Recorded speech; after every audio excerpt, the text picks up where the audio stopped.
Presidential address में बेरोजगारी के बारे में एक शब्द नहीं था। और पूरे हिंदुस्तान में आज हिंदुस्तान का युवा रोजगार ढूंढ रहा है। हर स्टेट में, उत्तर प्रदेश, बिहार, सब जगह हिंदुस्तान का युवा एक ही चीज मांग रहा है, रोजगार हमें दे दो। और आपकी सरकार नहीं दे पा रही। आपको मैं आंकड़ा देना चाहता हूं। इस पिछले साल 3 करोड़ युवा रोजगार खोए हैं। आप बात करते हो रोजगार देने की। 2021 में 3 करोड़ युवा रोजगार खोए हैं। 50 साल से सबसे ज्यादा बेरोजगारी आज हिंदुस्तान में है। आपने मेक इन इंडिया की बात की, स्टार्टअप इंडिया की बात की, मगर जो रोजगार हमें, हमारे युवाओं को मिलना चाहिए वो नहीं मिला, और जो था वो गायब हो गया। और ये सच्चाई है, और इस सच्चाई को आप भी पहचानते हो, क्योंकि आपने भी अपने भाषणों में रोजगार के बारे में कुछ नहीं कहा। कितना रोजगार पैदा किया गया है, किस प्रकार किया गया है, उसके बारे में आपने नहीं बोला। और आप बोल भी नहीं पाएंगे, क्योंकि अगर आप बोलेंगे तो हिंदुस्तान का युवा आपकी ओर देख के कहेगा कि ये मजाक कर रहे हैं। तो ये स्थिति पैदा कैसे हुई? ये दो हिंदुस्तान पैदा कैसे हुए?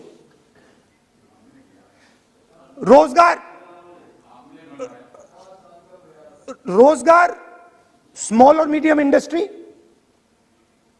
और जो हमारा इनफॉर्मल सेक्टर है उधर बनता है। लाखों करोड़ रुपया आपने उनसे छीनकर हिंदुस्तान के सबसे बड़े अरबपतियों को दिलवा दिया। आपने पिछले 7 साल में अनऑर्गेनाइज सेक्टर और स्मॉल और मीडियम इंडस्ट्री पर एक के बाद एक आक्रमण किया है। 7 की कर रहा हूं, मैं 60 की भी करूंगा। मैं अपने भाषण में अंत में 60 साल की बात करूंगा आपको खुश करने के लिए। आप ठहर जाइए। मगर असंगठित जो सेक्टर है उस पर आपने आक्रमण किया। कैसे किया? नोटबंदी, गलत जीएसटी और कोरोना के समय जो सपोर्ट उनको देना था आपने नहीं दिया। नतीजा क्या हुआ? नतीजा यह हुआ कि आज 84% हिंदुस्तान के लोगों की आमदनी घटी है और वो तेजी से गरीबी की ओर बढ़ रहे हैं। यूपीए सरकार ने, आपने पूछा 60 साल की बात आपने कही, यूपीए की सरकार ने 23 करोड़ लोगों को गरीबी से निकाला था 10 साल में। हमारा आंकड़ा नहीं है, हमारा आंकड़ा नहीं है, हमारा आंकड़ा नहीं है। सब जानते, आप हंसिए, हमारा आंकड़ा नहीं है, यह सच्चा आंकड़ा है। 27 करोड़ लोगों को हमने गरीबी से निकाला था और 23 करोड़ लोगों को आपने गरीबी में वापस डाल दिया।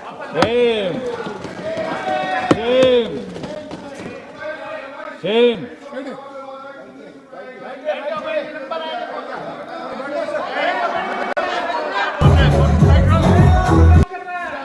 और हो क्या रहा है? फॉर्मल सेक्टर में मोनोपोलीज बन रही हैं।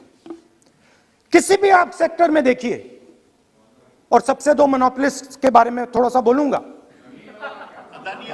मुझे। उसको वो कोरोना के समय अलग अलग वेरिएंट्स आते हैं ना, डेल्टा, ओमिक्रॉन, वो डबल ए वेरिएंट है, और वो पूरा का पूरा हिंदुस्तान की जो अर्थव्यवस्था है उसके अंदर फैल रहा है। आपने बात उठाई तो मैं उसके बारे में पहले बोल देता हूं। एक व्यक्ति को, नाम नहीं लूंगा, एक व्यक्ति को हिंदुस्तान के सब पोर्ट्स, ब्रांड का नाम अडानी ब्रांड है वो, ब्रांड, हिंदुस्तान के सब पोर्ट्स, हिंदुस्तान के सब एयरपोर्ट,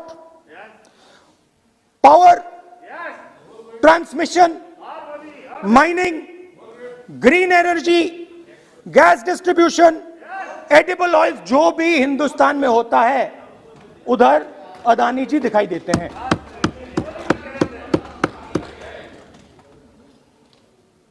और दूसरी side Ambani ji petrochemicals, telecom, retail, e commerce में मोनोपोलियां। तो पूरा का पूरा धन जो है चुने हुए लोगों के हाथ में जा रहा है। और आपने जो असंगठित सेक्टर को खत्म किया, देखिए अगर आप इनफॉर्मल सेक्टर को खत्म कर देते और मैन्युफैक्चरिंग जॉब्स आप क्रिएट कर देते तो फिर इतनी प्रॉब्लम नहीं आती, फिर दो हिंदुस्तान नहीं बनते। मगर आपने क्या किया? आपने असंगठित सेक्टर को खत्म कर दिया। नोटबंदी, जीएसटी, कोरोना, सारे के सारे जो स्मॉल और मीडियम बिजनेसेस उनको आपने बंद कर दिया। बोलने दीजिए, बोलने दीजिए। सारे के सारे जो स्मॉल एंड मीडियम इंडस्ट्री है आपने उसको खत्म कर दिया, नष्ट कर दिया। अगर आप उनकी मदद करते और अगर आप उनकी मदद करते, उनको सपोर्ट देते, तो फिर मैन्युफैक्चरिंग सेक्टर तैयार हो सकता था। मगर जो लोग आपका मैन्युफैक्चरिंग सेक्टर बना सकते थे उनको आपने खत्म कर दिया। तो आज हिंदुस्तान में आप made in India, made in India, made in India की बात करते रहते हो। मेड इन इंडिया हो ही नहीं सकता। आज बात खत्म हो गई है, क्योंकि मेड इन इंडिया वाले हैं कौन? मेड इन इंडिया वाले स्मॉल मीडियम वाले हैं, उनको आपने खत्म कर दिया। मेड इन इंडिया वाले कौन है? असंगठित लोग हैं, उनको आपने खत्म कर दिया, हटा दिया, परे कर दिया। मेड इन इंडिया नहीं होने वाला है। अरे भाई, मेड इन इंडिया करने के लिए स्मॉल और मीडियम इंडस्ट्री को ही बड़ा करना पड़ेगा। बिना स्मॉल और मीडियम इंडस्ट्री को सपोर्ट दिए मेड इन इंडिया हो ही नहीं सकता है। और अगर आप पूछते हैं तो मैं आपको बताता हूं, मैन्युफैक्चरिंग जॉब्स की अगर हम बात करें तो मेरे पास आंकड़ा है यहां पे, पिछले 5 साल में मैन्युफैक्चरिंग जॉब्स 46% कम हुए हैं। 46% drop in manufacturing jobs in India. Why? Because you have destroyed the unorganized sector. Why? Because you have destroyed MSMEs. That is why you are focusing completely on 5 or 10 people. I don't have a problem with that. I don't have a problem with big industry. Focus on them. But please realize that they cannot produce jobs for you. Small and medium industry is the only people who can produce jobs for you. That is the reality. और हो क्या रहा है? दो हिंदुस्तान बन रहे हैं। आप यहां पे भाषण देते रहते हो, नया Hindustan, new India, make in India, और कौन से नारे हैं? Startup India. आप ये बोलते रहते हो और देश में बेरोजगारी फैलती जा रही है। और आप ये मत सोचिए कि ये जो गरीब हिंदुस्तान है जिसको आप बना रहे हैं, ये मत सोचिए कि ये चुप बैठा रहेगा। ये मत सोचिए कि ये चुप बैठा रहेगा। ये चुप नहीं बैठा रहेगा।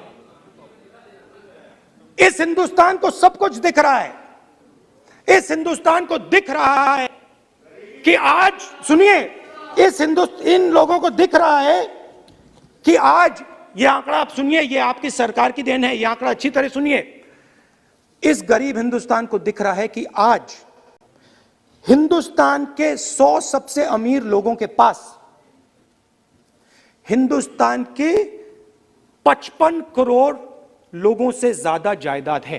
बात समझिए, 10 लोगों के पास 40% हिंदुस्तान से ज्यादा धन है 10 लोगों के पास। यह कैसे हुआ? यह आपने किया, यह नरेंद्र मोदी जी ने किया। और तो मैं आपको एक सुझाव देता हूं, प्रधानमंत्री जी को आपको सुझाव देता हूं, ये जो दो आप हिंदुस्तान आप बना रहे हैं, इन दो हिंदुस्तानों को जोड़ने का काम जल्दी से शुरू कीजिए। स्मॉल एंड मीडियम इंडस्ट्रीज की मदद करना शुरू कीजिए। जो हमारे बेरोजगार युवाएं हैं उनकी मदद कीजिए। और ये जो आप पूरा का पूरा धन इन्हीं 5-10 लोगों को दे रहे हो, क्योंकि ये आपकी मार्केटिंग करते हैं, आपको टीवी, व्हाट्सएप, फेसबुक पे लगाते हैं, ये काम आप बंद कीजिए, नहीं तो देश का नुकसान होगा। आपका नहीं, देश का नुकसान होगा। तो पहला मेरा सुझाव यह है, नंबर 2 और नंबर 3 भी है, अभी आएगा वो। और वो जो आपने 60 साल की बात कही थी वो नंबर 3 में आएगा। Now, I'd like to speak. There are आप तो now there are two competing visions of this country, which is frankly the main difference between us and them. If you read the Constitution of India, you will find, and many of my colleagues who have not read it should look at it, you will find that India is described as a union of states. India is not described as a nation, it is described as a union of states. What does that mean? That means my brother from Tamil Nadu has to have the same right as my brother from Maharashtra, as my sister from Maharashtra, as my brother from Uttar Pradesh, as my brother from Bihar, as my sister from Manipur, Nagaland, Mizoram. That's what it means. What it means, Jammu Kashmir, of course, Jammu Kashmir, Nagaland, of course, Andaman Nicobar, of course. That is Lakshadweep. Now what is the difference? You have to understand this. This is a serious matter. I would like to have your view on it. And I would like this Parliament House to start serious discussions instead of the type of discussions that we're having. That is why it is serious. It is serious, and I would like a serious response. Right? What I heard, frankly, what I heard in the first address today was not serious. What I heard Mr. Dwivedi say was not serious. It did not behoove this House. It was not at the standard that this House should be used to. It is not at the standard that India should watch. Now, let me come back to the discussion. Let me come back to the discussion, Speaker Sir. There are two visions.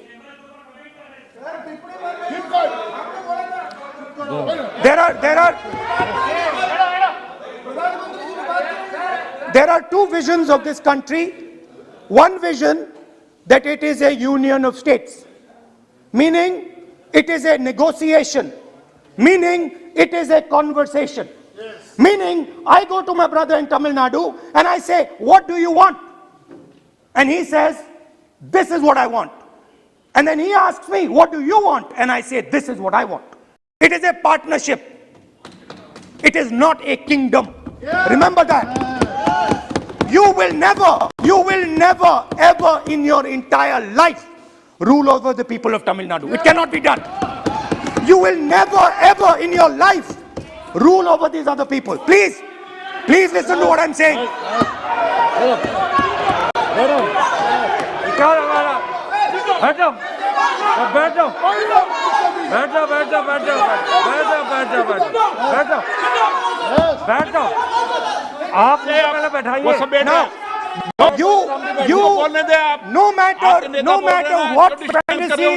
No matter what fantasies you might have, you will never ever rule over the people of the states of India.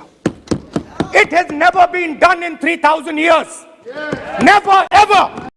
The only way India has been ruled. And you can look at any empire you want. You can look at Ashoka the Great. You can look at the Mauryas, you can look at the Guptas, you can look at anyone you want. It has always been ruled by conversation and negotiation.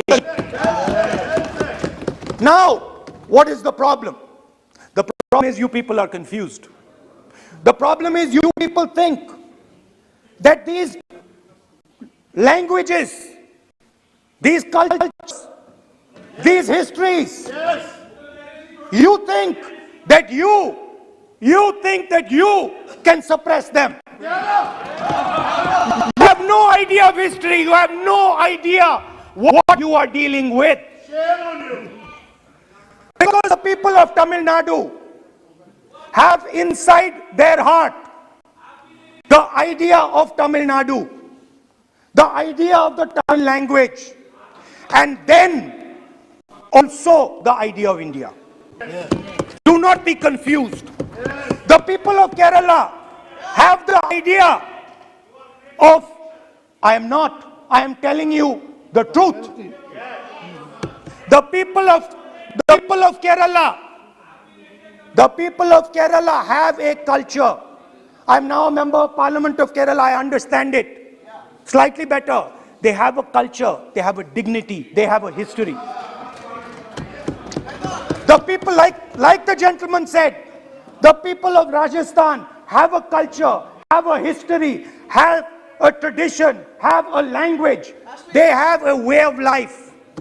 This is like a bouquet of flowers.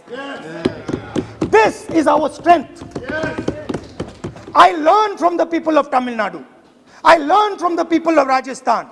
I learn even from you. Every day I learn from you. I do. It's not funny. It's not funny. I learn from you. Right? It's not funny. Anyway, there is another vision. A vision that India can be ruled by a stick from the center. You people have no idea of history. Because every time it has been attempted, that stick has been broken and smashed.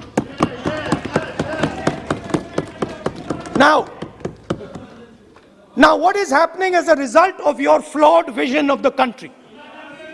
Two Indias are of course being created.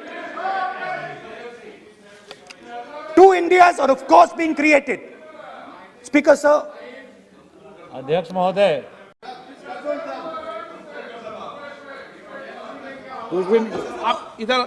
So what is happening? What is happening as a result of this flawed vision? Two Indias, उस पे भी बोलता हूं, उस पे भी बोल देता हूं, मैं उस पे भी बोल देता हूं, मैं इमरजेंसी में भी बोल देता हूं, कोई प्रॉब्लम नहीं, मैं बोलने से नहीं डरता हूं, आप उनका मैं डरता नहीं, मैं बोलने से आप anyway. So there are two visions. One is a union of states, union of languages, union of cultures, a bouquet of beautiful flowers that can challenge any power in the world. No power in the world has ever been able to challenge this bouquet of flowers. Now, there is another vision, a centralizing vision, the vision of a king. The idea of a king, which the Congress removed in 1947. We smashed that idea of a king. Now that idea of a king has come back. That there is a king, a Shahin Shah, a ruler of rulers, a master of masters. Now what is happening? Now speaker sir, what is happening? आप बीच में मत बोलिए. Now speaker. No, सबको. Now speaker sir, what is happening as a result of this flawed vision? What is happening is that the instruments of the conversation between our states, the instruments of the conversation between our peoples, what we call the institutions of our country are being attacked and captured by one idea. So, for example, today, the idea of Tamil Nadu is excluded from Indian institutions. They can keep coming to you again and again and again and again and saying need, and you will say no, get out of here. Right? They do not have a voice in your framework. The farmers of Punjab can stand up and say we do not agree with these 3 laws. They do not have a voice in your framework. Only the king has the voice. The farmers can sit for 1 year. They can sit for 1 year outside in Corona.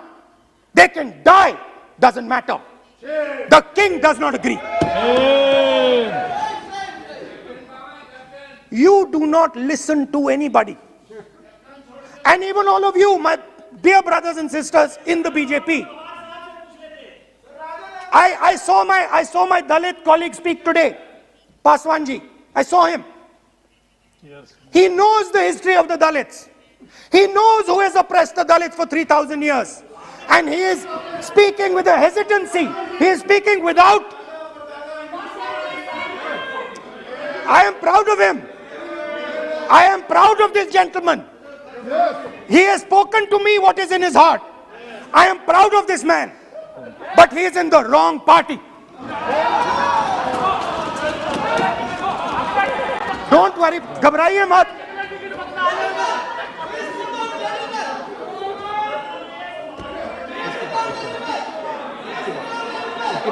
नहीं, बीच में नहीं.